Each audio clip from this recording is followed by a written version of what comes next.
अस्सलाम वालेकुम, मैं आपकी होस्ट मुस्कान। आप देख रहे हैं सोच न्यूज़। कराची से रिपोर्ट करें या सिद्दीक। म्यूनसिपल कॉर्पोरेशन मंगोपीर के चेयरमैन हाजी नवाज अली बरोई का महकमा जाती अफसरान के साथ मीटिंग।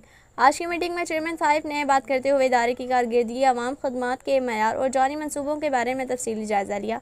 महकमा जाती अफसरान की काविशों को सराहते हुए इस बात पर जोर दिया कि हम सबको मिलकर शिफायात, ईमानदारी और तेज़ रफ्तारी के साथ काम करना होगा ताकि अवाम की तवक्कुआत पर पूरा उतर सकें। अफसरान को हिदायत की जाती है कि वो अपने शोबों में जदीद तरीक़ा कार अपनाएं, मसाइल का फौरी हल फराहम करें और अवामी फलाह व बहबूद को औलीन तरजीह दें। हमारा मकसद ना सिर्फ अहदाफ का हुसूल है बल्कि एक मिसाली इदारा बनाना है जो लोगों की खिदमत के लिए हर वक्त तैयार हो।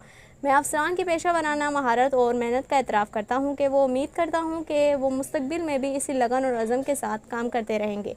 हम मिलकर तमाम चैलेंज का मुकाबला करेंगे और तरक्की के सफ़र को मज़ीद तेज़ करेंगे। इस मौके पर इनके हमरा म्यूनसिपल कमिश्नर आगा खलीक, सुपरिटेंडेंट इंजीनियर हसन शेख, अफसर मालियात फयाज हुसैन चन्ना, एक्सीन समी बिरोई, डायरेक्टर पाक सलीम दरबार, AEE अफवाक आलिम, डायरेक्टर HRM कदीरुद्दीन, सागिर खान, जुनैद सिद्दीकी, मोहम्मद तारिक और दीगर भी मौजूद थे। आइकन जरूर प्रेस करें हमारी न्यू वीडियो सबसे पहले देखने के लिए।